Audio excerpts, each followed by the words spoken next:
Okay, guys. So, welcome. We're just gonna talk about some data-informed decision making in elite sport. So, I'm Clive Brewer. I'm the head of high performance with the Columbus Crew in the Major League Soccer. I've been doing this for about 20, 25 years. So, what you're kind of going to see is a combination of a lot of mistakes, a lot of collaboration, a lot of hard work from smarter people than me helping me out. But just really some thoughts on how we use data to inform our decision making and really keeping the athletes moving forward.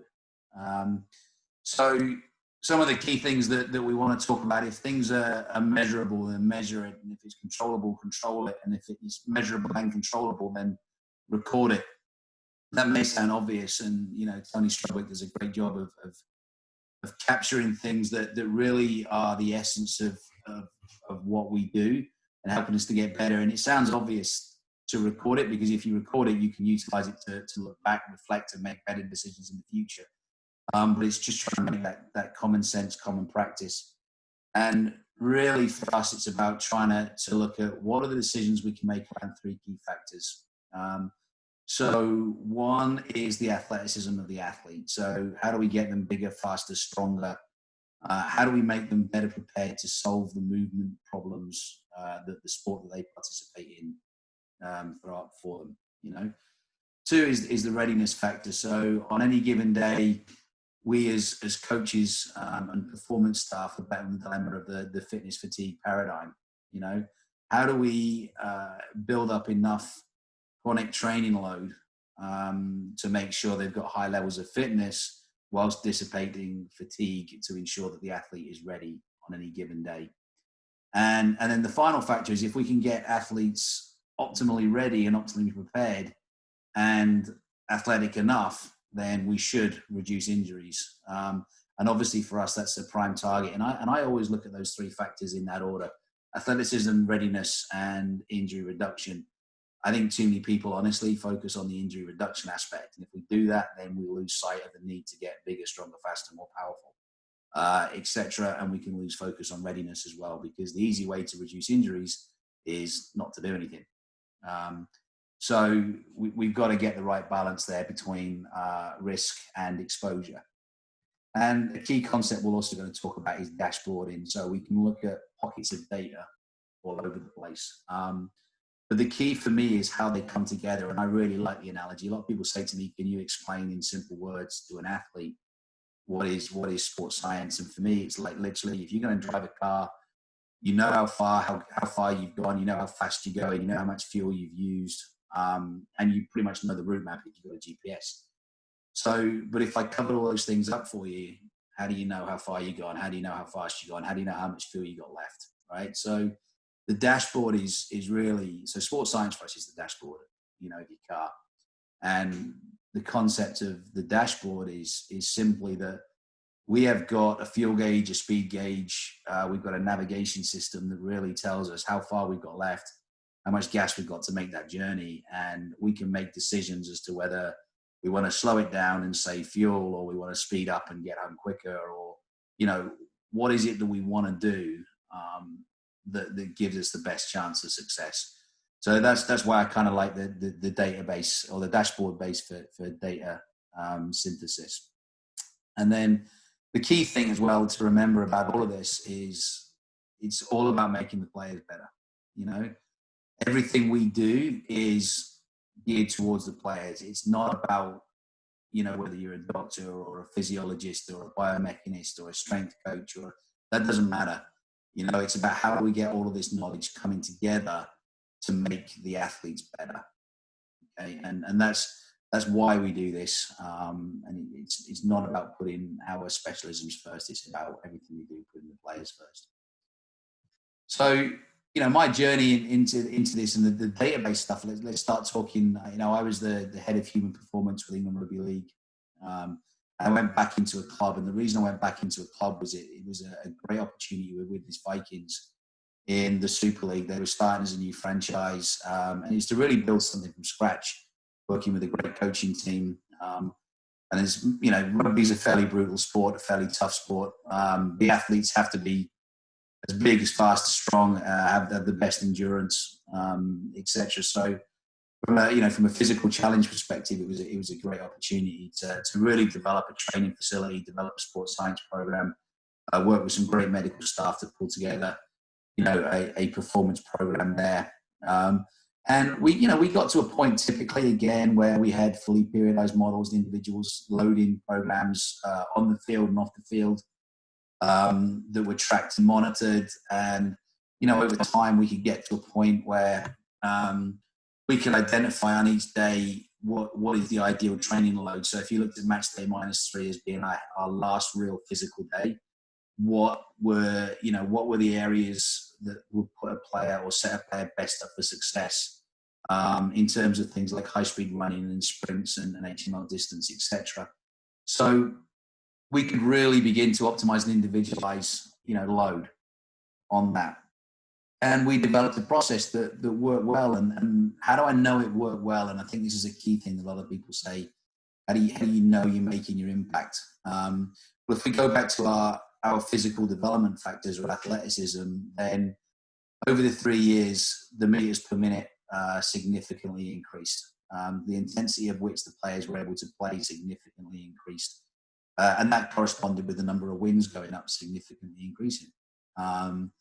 So if we then look at readiness, then year on year we produce more players available for the coach to select from, and that's one of the key parameters that we want in any success. And our injuries reduced. In the first year, our injuries reduced by 18%, and from the second year to the third year, we reduced them by a further 16%.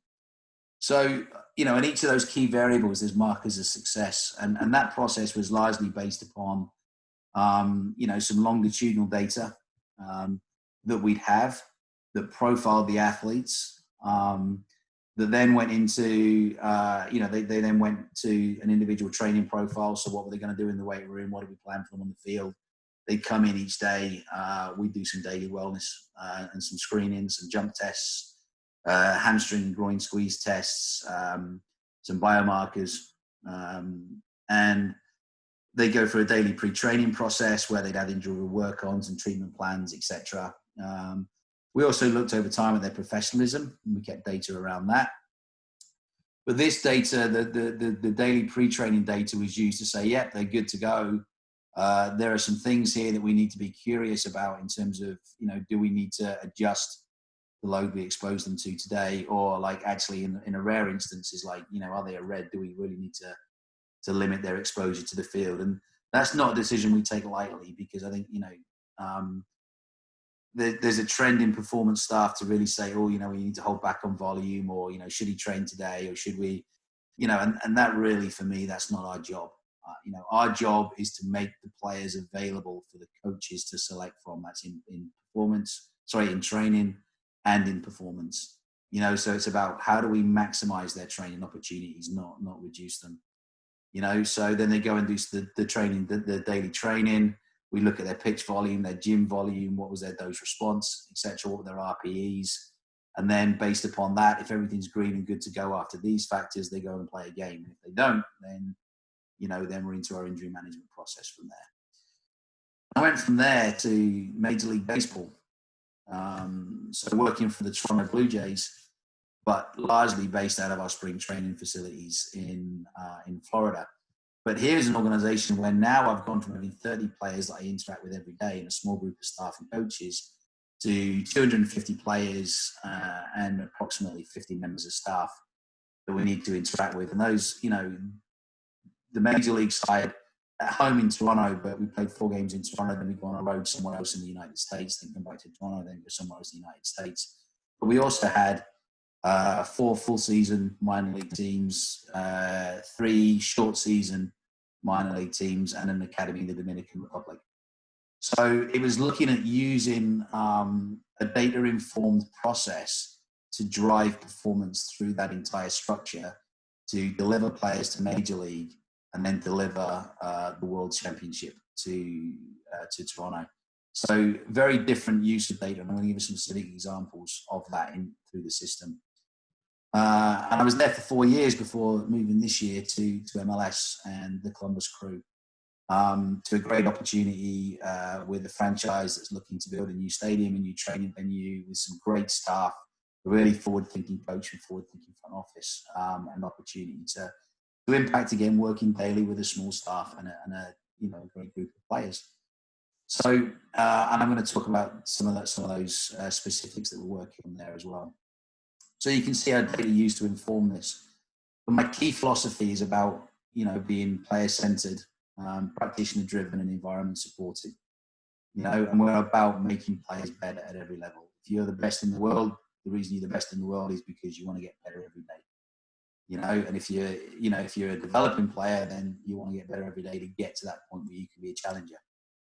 So we talk about people, process, and data. So this talks about data, but I think it's important for you to understand the data is secondary to me, to high quality people and high quality process.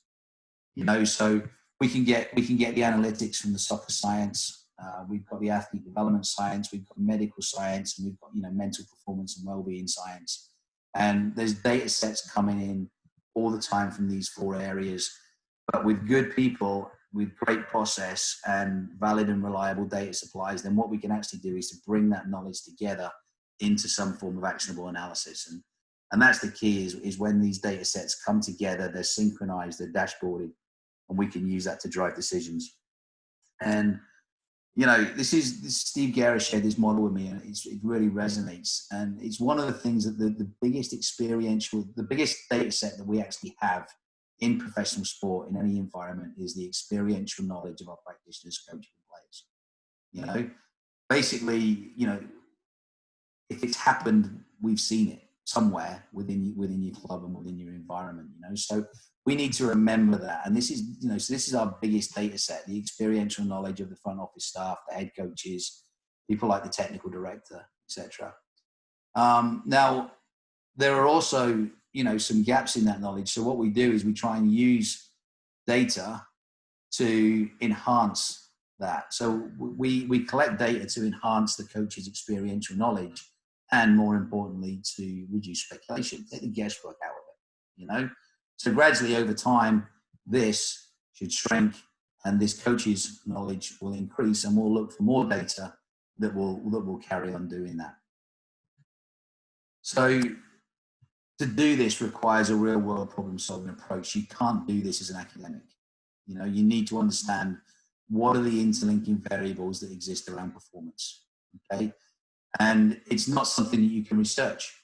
It's not something you can isolate single variables on and track them and trace them. It's why no one's ever managed to do a periodization paper, periodization research. Okay. So we follow scientific principles, we follow scientific rigor, but you need experiential knowledge to drive that process through in the elite sports setting. So I spend a lot of my time building bridges between different knowledge sets, whether that's coaches, medics, strength and conditioning staff, analysts, etc.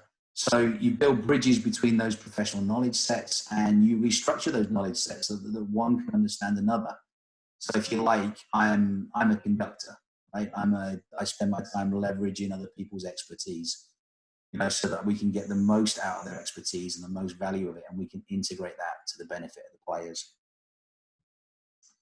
And to really impact upon that process, the key thing is that we engage with the coaching process, and that the coaches are educated on the benefits that we bring. They understand why we do this stuff. They understand why we do this stuff. They will be the biggest proponents of the process to the players. But we can only do it with credibility when we actually impact the process they've got, right? So you have to be able to turn some fairly complex data sets into some fairly understandable concepts very quickly, and visualize the data in a way that people can actually make rapid decisions on it, so that we can be impactful upon the program and help the decision making. And you need to understand the complex and dynamic social relationships. Elite athletes are elite athletes because they're different from normal people. And if we collect data but don't use it, the athletes begin to lose faith in that. They're just like, yeah, I'm not going to bother because you never use this anyway. You never look at it. So we need to make sure that we only collect what we use. Okay. And this requires specialist knowledge. You know, I see an awful lot of the things these days where it's like, yeah, you were a strength coach, now you're going to be a head of sports science, or just learn the GPS and be a sports scientist. And neither of these, they don't fly, guys. You know, you need to understand science and knowledge and process. And then people say numbers will never replace, you know, experienced coach's eye or relationship with the players. And, you know, I agree completely. You know, actually the value of data, or the role of data, is to enhance the coach's eye and enhance your relationship with the players. You know, it informs discussion and enhances human interactions. You know, the data makes the decisions for us. And again, that should never happen. You know, data drives discussion, but it doesn't make decisions for you. And the science gets in the way again. You know, that for me just means you don't really understand the science. The science is there to inform, it's there to help us get better, but it's not that it shouldn't get in the way of anything. And so they're fairly common statements that you'll see around this. Let's talk about some examples. You know, so in real life, where are these opportunities for this? And all of these little boxes here they're just data sets. So, you know, we have an injury history of the player. We understand their posture control and the posture assessment, and we understand their physical capacity, depending on the number of tests that you do, the battery that you apply, you know, etc. And so we have data sets for each of these, and we know the identified demand for the player. You know, so if you're a fullback playing in the game of soccer, you are going to be doing multiple sprints of high intensity. Whereas if you're a central midfielder, then you're probably not going to be running as fast, and you're probably not going to be running as far in terms of the sprints, but your distance might be high in terms of a game. So how does your physical capacity meet your identified role? And that enables us to produce a functional risk. You know, so what is really going to set this player up for success on the field and reduce their injury risk? How are they best going to be suited to do their demands? So that leads us to develop an individual strength and conditioning program for that player, an activation program, and a recovery program for that player. So we've got kind of an off-field program driven by some underlying data sets.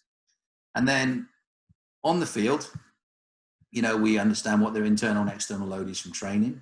And we can look at their internal and external load in a game from the GPS data, but we can also look at what is the density of the game, how many games they play in a week, and what is their typical match availability. You know, how often are they able to get high quality repeat performances? And if we bring these two together, it gives us a measure of performance reliability. You know, so this is important for the coaches when they want to determine whether they play a player or not. You know, so we've got data from training and match player on field data, and then we've got a daily monitoring process that I'll talk you through in a minute. And all of these things come together to say, this is what the guy did in training yesterday, and this is how he typically responds to it, and this is what we're seeing this morning. So we can understand how ready is that player to play today. All of this coming together with a view to optimize the player's performance health, you know.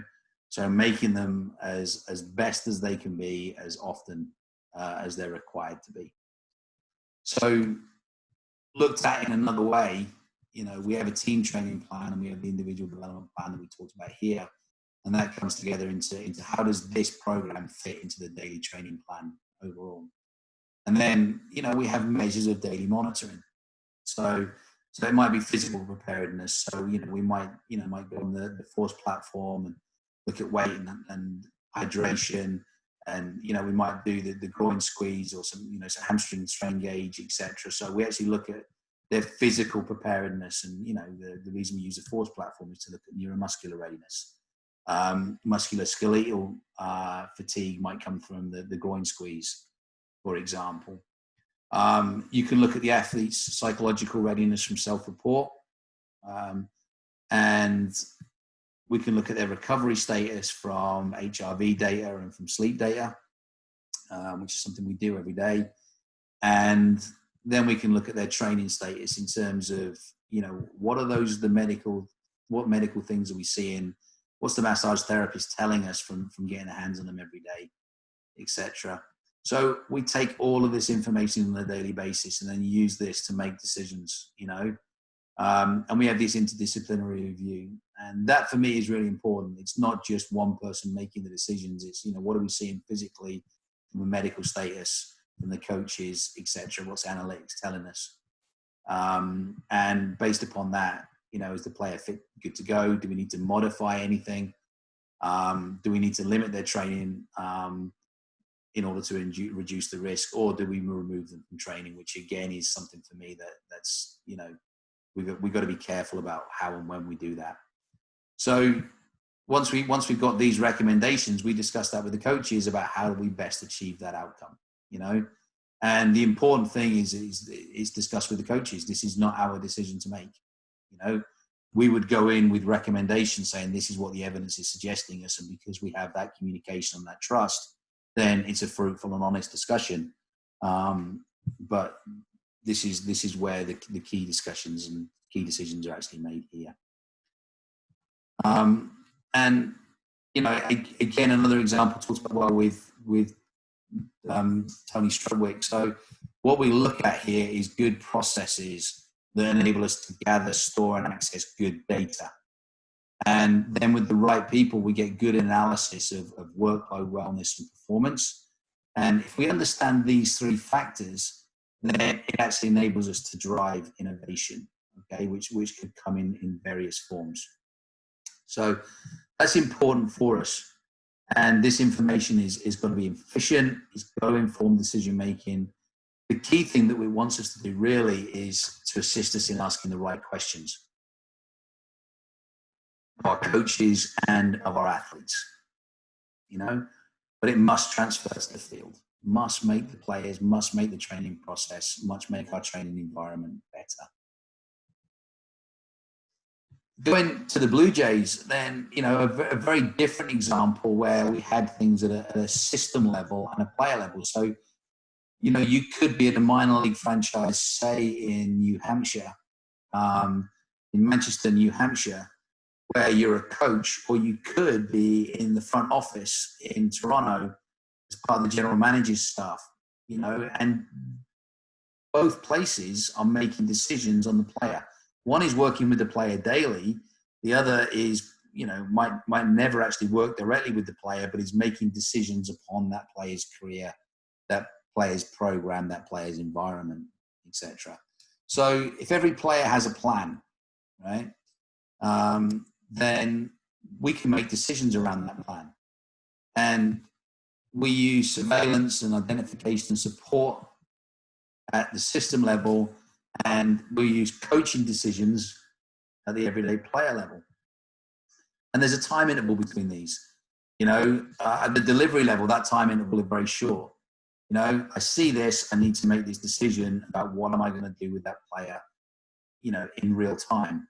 Versus at an analytical level, we might be talking about how do we make this player better this year, or how do we make the program better for this player over the next couple of months.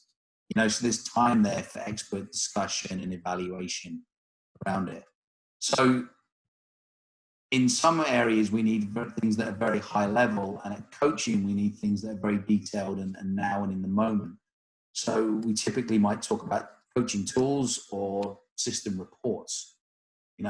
The key thing is that the same data should inform both. We shouldn't be taking different bits of data. It should be the same data. We should just be able to manipulate it so that coaches get what they need and the front office gets what they need to enable them to make the right decisions in the right time frame.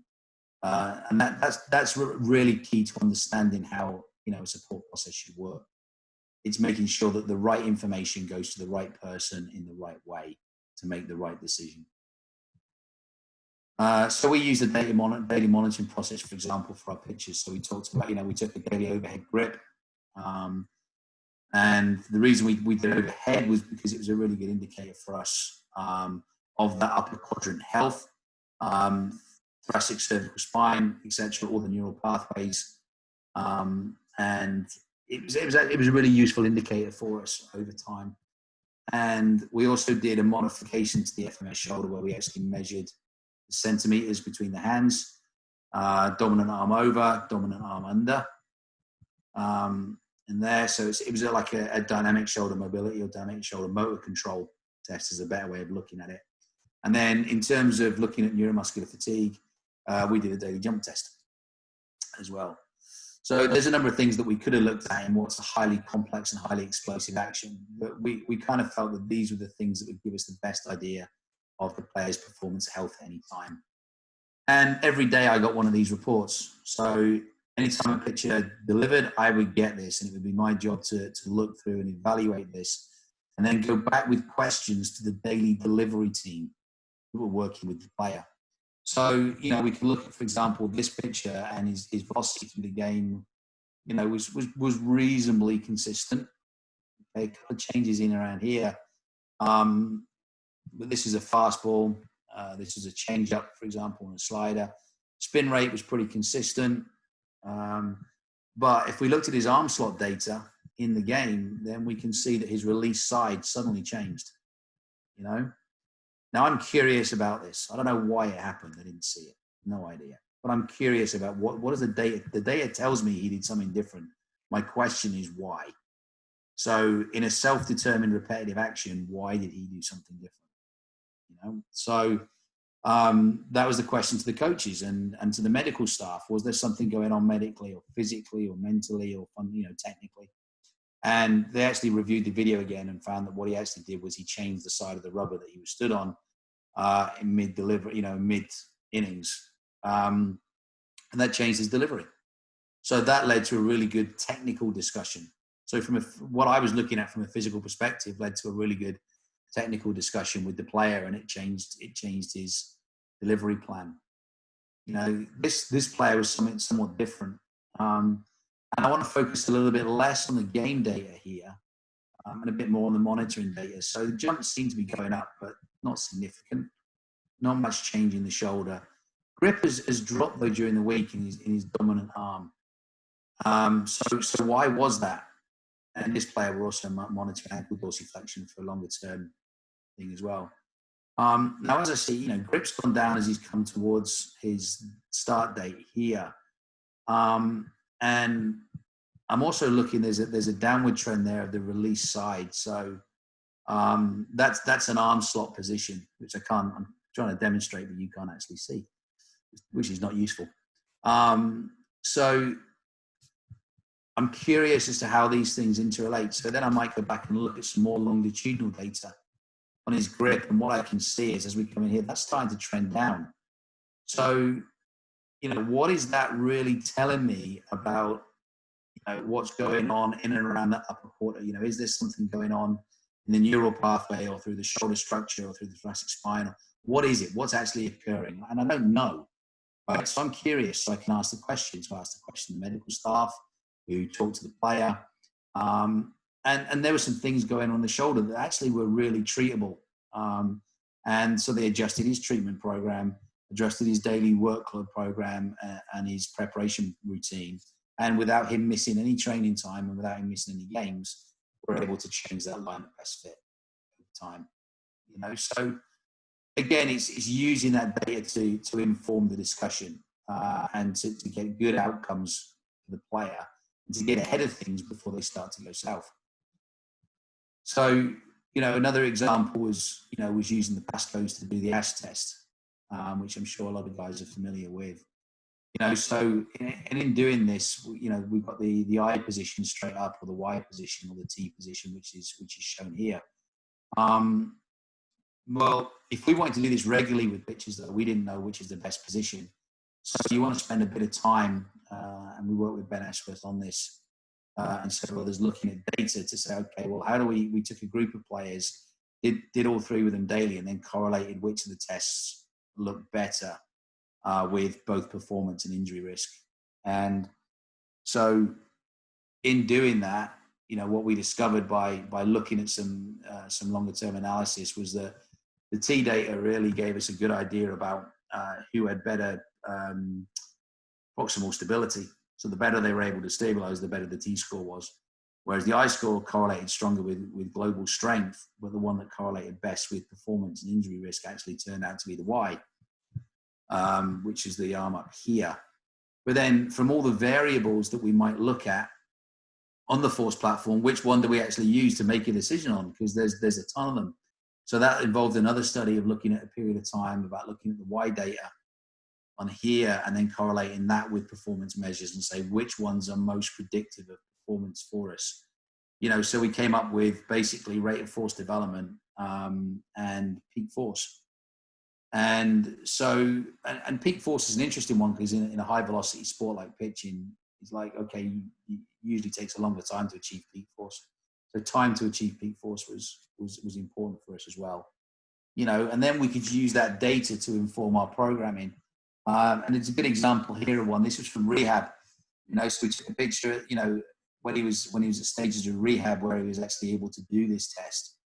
And then from the moment he started the movement, here's where peak force was produced. And then you can track that as you go through rehab to a point further down where actually you're able to produce peak force with very high accelerations and get that peak force occurring really early on, and then able to sustain that plateau over time. So again, the data is really useful for us for informing progress of the program. But the key to it was there was a year's worth of data gathered following good scientific process to enable us to ascertain which is the best data to pay attention to in fact the coaching decisions that we wanted to make every day. So in summary of our process, we use data as some form of needs analysis, whether that's what characterizes winning performance, whether that's what technique works best to achieve that, and then how does that individual undertake the best technique for them and the sport to achieve successful outcomes. There's about risk prediction. So we got data in terms of functional risk assessments, whatever they look like, and also understanding injury history. We can use those to pull together some form of planned prescription, which we can then monitor. We can look at training volume load analysis. We can look at acute training responses, chronic training loads and responses, and injury and illness surveillance over time. And we use that data to get better every day. It informs our process and it informs behavioral change. And the key to that is having good data management and good analytics. And I've been really lucky to have worked with some outstanding analysts who do wonderful things on computers that I can't. But what I can say to them is, I'd like to see this. Can you make that happen? And because they're experts and excellent at being able to do that, we can get effective data management, we can get good diagnostic analytics, and that can inform our planning. So that gives us some opportunity to sit with the coaches and inform that change and inform that programming to move forward. So really quick, really high level snapshots, but hopefully there's some key messages in there for people. In terms of innovation in athletic capacity is data reliant, so you've got to put the players at the center of that process. You've got to understand their social environment and what they go through, and having information is the key to decision making, but you must be able to integrate that into the culture and the practice of the sport before it can drive you to get better. There's got to be trust between you and the coaches to be able to make that happen. And so you've got to be collaborative and you've got to be empowering, which isn't easy and it's not efficient, but it's definitely effective. So make sure you've got dashboards and data visualization that enable the decisions to be made in the time frame in which they need to be made, right? But the data doesn't make the decisions. The data informs the discussions, and it's the experts in the discussions that make the decisions and make the athletes better. So it's about people, process, and data. Get the right information to the people in time and empower them to make the decisions that they need to make. Hopefully that's been a good snapshot for you. But I've enjoyed putting this together, and I wish you good luck. Fantastic insight there, Clive. Really interesting to see your, growth over the journey, but then also the insights into the different cultures and different sports that you've worked with. Definitely some of the messages resonated with me and the environment that we've been in. In regards to the importance of information and the dashboarding and the visualization, What about for those organisations who have data stored everywhere and anywhere, and people are creating their own special Excel spreadsheets, and so data is not necessarily readily available, but it's not centralised? What's your advice to those organisations and to those people to better utilise the information? Yeah, no, I mean, I think that's a really, really common scenario, and we've all been out there in looking for these, the athlete management system that brings all into one place and gets us all to do it. One of the things I've realized is that, the best place to collect and store GPS data is the GPS system, and the best place to collect and store Force platform data is on the Force platform system. And we all look for the software. It's a software that is expert at that. But it's for me, it's really important that, yes, that software, if we want to interrogate the GPS data in detail, or the Force platform data in detail, then we might go to the ForceDeck software and review it and look through it, and etc. But at some point, the key outputs from that have got to come together. So we have to understand, what was the player's workload yesterday, what is the player's work response to that workload today, and what are the influencing factors? Because if I can look at their monitoring scores this morning and see they're down, and I can look at their workload score yesterday and see it wasn't particularly high, that doesn't make sense without the intervening variables of, did they get good sleep, or was the nutrition good, or what have you. So I would really look at saying, how can you find ways to simplify and integrate that data into a single source. It doesn't have to be a complex thing. There's Power BI and there's a number of free softwares out there that will enable you to do that.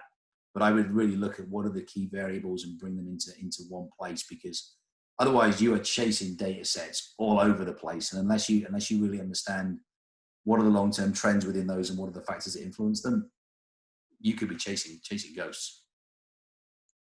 Interesting point you bring up regarding what's important and what's valuable. And you mentioned around, people's experiences or coaches' experiences making a large chunk of that. When you've transitioned from sports and cultures and different organisations, are they the people you've lent on to help decide what metrics you're going to look at initially? And then from there, how have you determined whether it's important or not important to possibly refine the process? Yeah, you got to reverse engineer all of these things, right? So the starting point for me in any sport is the relationship with the head coach, or the relationships with those around you. And and even if you transferred between, if you talk to people who transition within one club but through a number of head coaches, each one of the coaches might want to play the game in a different way. So you can't keep training the same characteristics if the coach wants to play the game in a different manner. That ain't going to work. So it's really about understanding what are the key variables that would influence performance for this sport or for this coach, or for this style of play. So that relationship for me is essential. And I mean, I was really lucky when I got to the Jays, for example. My time in it coming in sucked. I was coming into a great organization with some outstanding people, some real visionary leadership. But I arrived like 3 days before spring training started, and suddenly it was like, there you go, Clive. And I was like, oh crap. And honestly, people said, so what do you know about baseball? And like, I'd seen the film Major League, and I'd seen a couple of Kevin Costner movies, and that was it, so it was, you had Moneyball like everyone else. And of course. Yeah. But again, what was interesting about Moneyball, and this really brought it home for me, and it's a really good way of illustrating the point you want to talk about, right? When you sit in a draft room for Major League Baseball, and we would sit there with a number of data, but it was a fascinating thing to watch the analysts who would say, this guy's got an ERA or a this or a that, and this is his industry rating, and this is why we put this level on him. And then I remember vividly, there's a great guy called Ross Bove, who has been a scout he's going to welcome me saying this, but probably for about 120 years. And, you know, Russ said, listen, I understand you where the data is coming from, but I watched this kid on a Tuesday night, and he came out in the third innings, and it was raining, and it was the second day of a 3-game series, and no one wanted to be there, and he produced this inning in those horrible conditions, and that's reflected in his data. And I, you know, remember listening to this, and I said to Russ, how many games of baseball have you seen this year? And he's like, probably 400. And I'm like, well, how do you remember that one? And he said, I remember every single pitch that I've ever seen, you know? And the interplay, the thing was, they were both right, you know? The experiential knowledge could explain the data. And you had to take the context of both of those into play to be able to make the right decision in the room as to whether you take the player or not in the draft, you know? And that for me is the best way of illustrating the coming together of the experiential knowledge with the data set, you know? Moneyball, you know, everyone's like, yeah. Moneyball was not so much about the data, it was about being open-minded to look at the game in a different way, you know? So I was really fortunate at the Jays. They had an advisor in the time who was vastly experienced in the game, major league manager previously, a guy called Eric Wedge. And Eric took the time with me to, you know, we actually went and watched the game, and he's like, okay, we're going to stand here and literally I'm going to talk you through what I see from the pitching, you know. And then the next game we would go and watch from the catcher's perspective. Then we would go and watch from the hitter's perspective. And then, you know, he invested that time to shortcut my learning so that I could better understand what the coaches are looking for, so that it gave us a better understanding of the kind of the key things that can make an impact on the program. So I think it's hugely important that we engage with that. Otherwise, and that's not to say that we can, you know, once we understand those sorts of factors, scientists can find out things that the coaches might not have thought about, right? It enables us, but being informed enables us to ask better questions, you know, and we can be more curious about things as opposed to, you know, going driving down a blind path that is not going to impact anything anytime.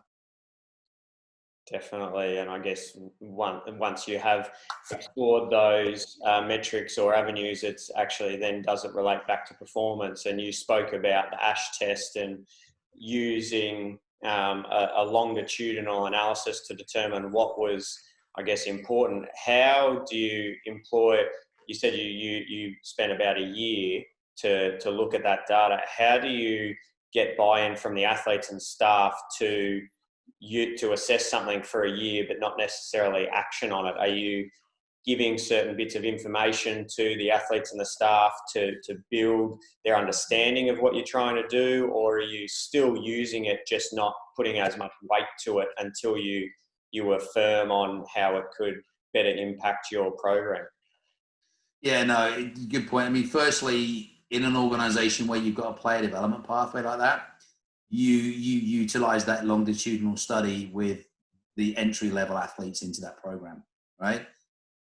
Two reasons. One is that they're the guys who typically have got the most to gain, because they're the shortest point. That, you know, they're you know, at the top level you're tinkering, you're making fine adjustments. At the bottom level, you might be making major steps. So there's more opportunity to do things with those guys, which is why you utilize them. But there's less at stake. You know, you lose a game in minor league baseball, you lose a game. You lose a game in major league baseball, they're slightly different. You know, so that's the first thing is careful which athletes you experiment with. And then I think the second thing that's really important in that is that you always feed back to the athlete. They always know, oh, you know, you're better than yesterday, or you're not as good, or, you know, something.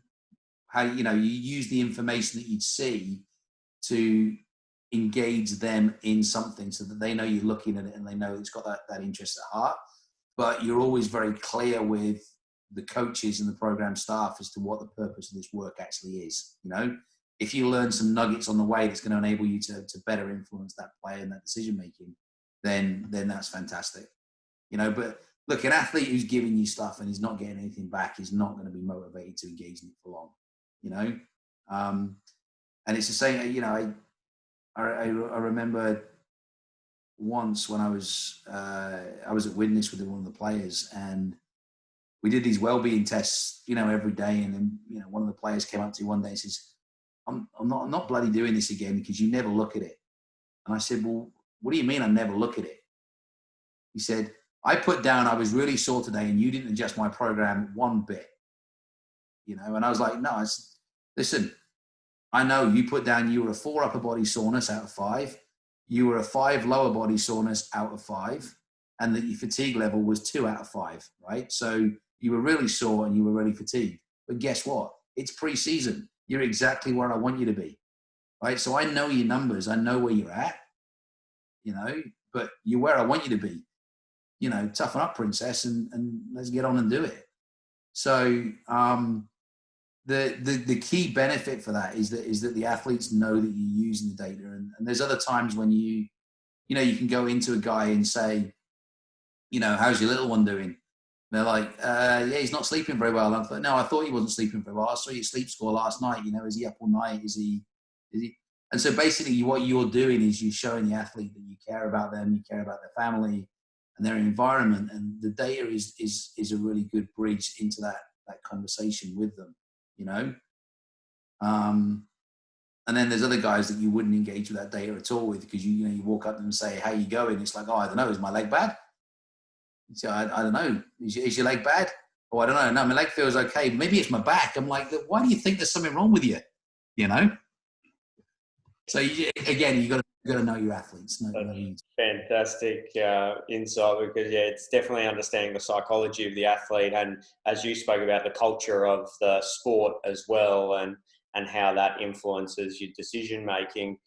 I'm interested to hear how you found going from 30 players to 250 players, and probably when you're assessing the 30, you're seeing a lot of the assessments being done, or the conversations are much more frequent. And then you go to looking at grip strength and counter movement, and you're looking at raw data without necessarily any context around what has performed. How did you refine that process and better inform when you needed to ask a question versus knowing it was just normal noise or variation in the signal?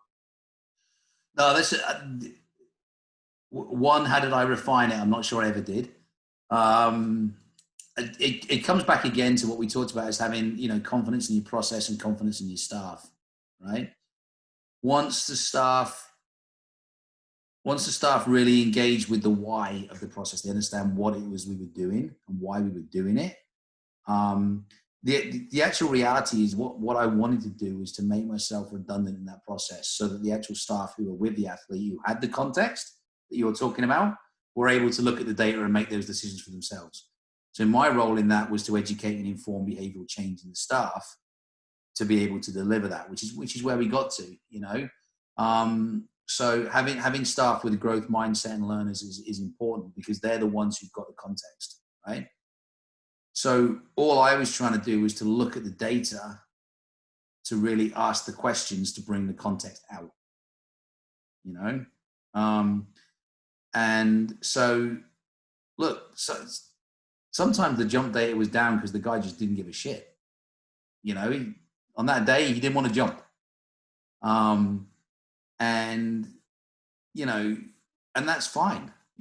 All I'm doing is I'm just asking the question, And a few times at the start of the process, when it started to happen, some of the coaches, the sport coaches weren't that bought in on it. And they were like, look, Clive, we got this. Will you just leave us alone? Like, stop asking stupid questions. But once again, that was information to me that I'm asking the wrong questions, or I'm asking it the wrong way, or I'm, so it was that feedback was just as valuable, because what we didn't want is that every time we asked the question was the medical staff going and doing a full assessment of something, and the strengthening and conditioning staff going and podding and poking and changing things or whatever. It's about, look, we're just asking the question to try and get that context and guide an intervention if one needs to be made, If one doesn't, then great.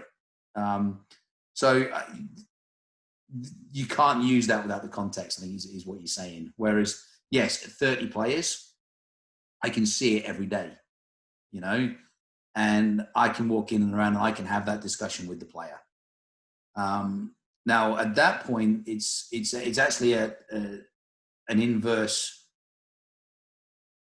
process, because when I'm looking at all the pictures in an organization and asking a question about a data set I've never seen, the decision makers are those around the player, right? What I might be now is looking at a dashboard every day. Now, I might not have seen the player do the jump in the morning, and I might not have seen him do the squeeze test, and I might not. But what I wouldn't want is 4 members of staff making decisions on individual bits of data there. It all comes down to one person.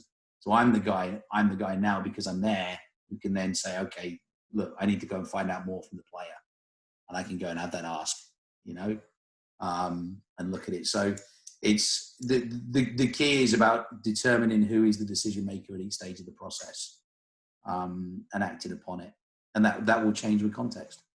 Yeah, no, great, fantastic insight. I reckon that what you outlined in regards to the people, process, data analysis, and the innovation, it clearly shows in your management the importance that you put on empowering your staff and trusting them to be able to make decisions.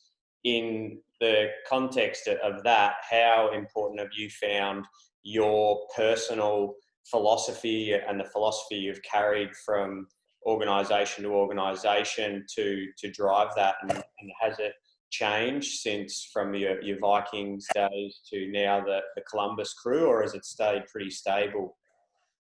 I think it stayed pretty stable. The interesting one for me the baseball environment for me was a very difficult one when I first came into it. Coming in, like I said, right at the start of spring training, where it's like go, and I'm like, shit, I didn't understand what was going on, and also being asked to change a lot and move a lot, and things have been done a certain way. But more importantly was, how do you build relationships with people when I'm in Toronto, then I'm in Manchester, then I'm in Buffalo, then I'm in Toronto, then I'm in Dominican Republic, then I'm in Toronto, then I'm in, I sometimes would talk on the phone to someone once a week, but I wouldn't see them for 6 months. So the actual relationship empowerment trust bit was really difficult. And it was challenging. I made a lot of mistakes in terms of doing it, because you try and do what you do every day when you work with people hands-on, and you try and take that into a context of, where people didn't understand the why. It was like, oh shit, I made a lot of mistakes. So it made me a much better practitioner in terms of that aspect, but I don't think the philosophy of having the relationships at the core, that hasn't changed. And I think really early on in my career, I was lucky to be around people who, look, when you're young and you're 20 and, you're 25 and you're starting off, you don't know any better, right? You come through an academia where you're like, everyone's right as an academic. That's their job, right? They have to disprove everyone else's theory, it's what academics do, and they're very good at it. And we need those people, right? We need people to produce new theories and produce new ground, and we need people to communicate that and to challenge our way of thinking as practitioners. That's hugely important. But the context of me and my theory versus actually when you get into the real world, it doesn't matter. I'm subservient to the needs of the player. I always have been. And because that's what people want to look at. People want to look at it's about the player and it's about the coaches who make decisions for the players. So it's really important that we get where we sit in perspective. That for me, I learned really early on. The second piece of advice I got from a coach who didn't realize how clever he really was, I said to one time, I said, geez, I just don't understand why these players do this, and he looked at me, and it was a rugby union club at the time, and he said, Clive, how long did you spend in university? I was like, 7 years. He said, that guy didn't leave high school and he puts his head on his knees and someone says shove and he just does it. Like, you and him are completely different. Don't try and understand him, you know? And at that point, I kind of realized that most of the answers to these problems are going to exist outside of me, right? So I can't come up with these things myself. I can't come up with these answers myself. I need the experiential knowledge of the coaches. I need the players. But, you know, and I'm going to need a series of experts around me to enable me to help to make better decisions that I'm ever going to come up with. So I think, you know, being able to be influenced by those sorts of journeys all the way along is, you know, that's always been my philosophy. That's always stayed with me. Yeah, well, it's definitely a philosophy that's held you in good stead and has obviously reaped some really positive results. And that's probably what I want to ask next in regards to you spoke about player availability and injury reduction. We talk commonly about, you know, groin squeeze tests, hamstring assessments, wellness, and these sorts of factors. From your experience with pre-season training volumes and loads, are there things that you now reflect on and you say, I used to think that's important, now it actually doesn't matter that much. If we can focus on these one or two big rocks, we know that our group's going to be more resilient and more ready for the demands of the game once we're in season? Yeah. The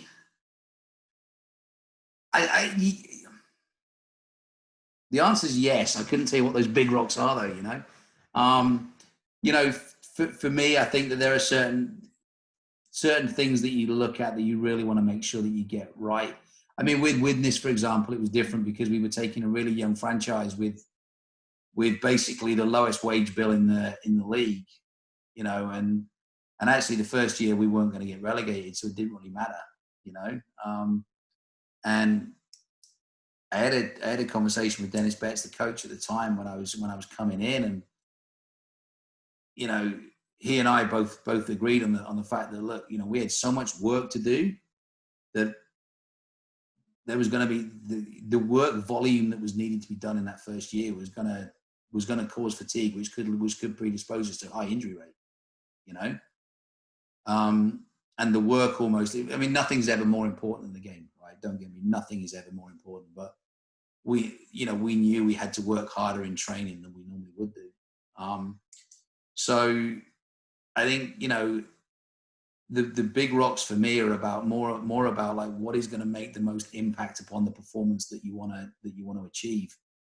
And some of that is necessarily sports specific as well. So what I would say to you is that the more time I spend in sport, the less I spend time looking at generic programming, and the more I go to the individual program straight away, you know? So, you know, even this year coming into Columbus, it took a while to evolve that philosophy into a program, but, you know, we got through a 6-week preseason with 97% player availability. And 4 days lost to training due to soft tissue, of which both of the players who lost 2 days each had pre-existing conditions. And it's a great credit to the staff that we were able to turn that process around and turn those things around, because they were able to focus upon what is it this player needs specifically that we can modify the load for. So I'm not sure I'm answering your question at all in terms of, you know, whether I'm rambling or not. But I think the key thing is we use those diagnostics to say what is important for the player, and then program that accordingly. So does every player need 4 strength training sessions a week? No. You know, do they need a minimum of 2? Probably. You know, what do we focus on in those? You know, it's the philosophy of ground-based total body movements and those sorts of stuff. Yes. The importance of posterior chain. Yes. But does everyone need to do a Romanian deadlift? No. You know, it's about what is going to get the most important variation of that movement for the player to improve their individual function. And that's, again, the diagnostics start the journey for us on that. Did that answer your question at all, or did I just ramble? Yeah, no, that was a great response. I think it probably falls back to the point you made around our job being to maximise training, not necessarily modify training. And yeah, you touched on it greatly around the concept of individualisation is there to help drive further and further the athlete's physical preparedness, not necessarily to encourage them to do less. And that's probably, I guess, leads me on to my next question around that educational component of, if you're consistently trying to individualise for people, do you sometimes run into that debate with a player of, I think I need to do less and that will better prepare me? And if you do, how do you navigate that with the player to actually educate them that more training will be beneficial? I think, for me, it's the same. Players have to have ownership of their program, right? In the same way as if you could ask a similar but slightly different question. Players come up and say, "Listen, I don't really like that exercise." Okay, so what exercise do you like that's going to give me this game? Now it may not be as effective or as efficient, or it may not be the best thing, but if it's going to get the player to buy in slightly towards it and they'll do it, and they'll do it well, I'd rather compromise that and then get them to say, "Oh, do you feel better doing that?" "Yeah." "Feel better doing that? Maybe we can shift towards this," and take that longer term gain towards it. So I think, again, it's about using that information over time to show to the player if they need to understand the why, and they also need to understand that you're listening to them and where they're coming from. If you've got a guy that's been a pro for 10 years, he knows his body, and if he can say to you, "This is what I did and it worked," and you can say, "Okay, well, why do you think that worked?" and you listen to them and you show you're actively listening to them, then, then it's about that dialogue. And, I think that compromise is a bad word, but it's equally as dangerous as being rigid, So how do you get into that discussion with the athlete to say that, here's why I think you need to do this, whatever this is, more or less,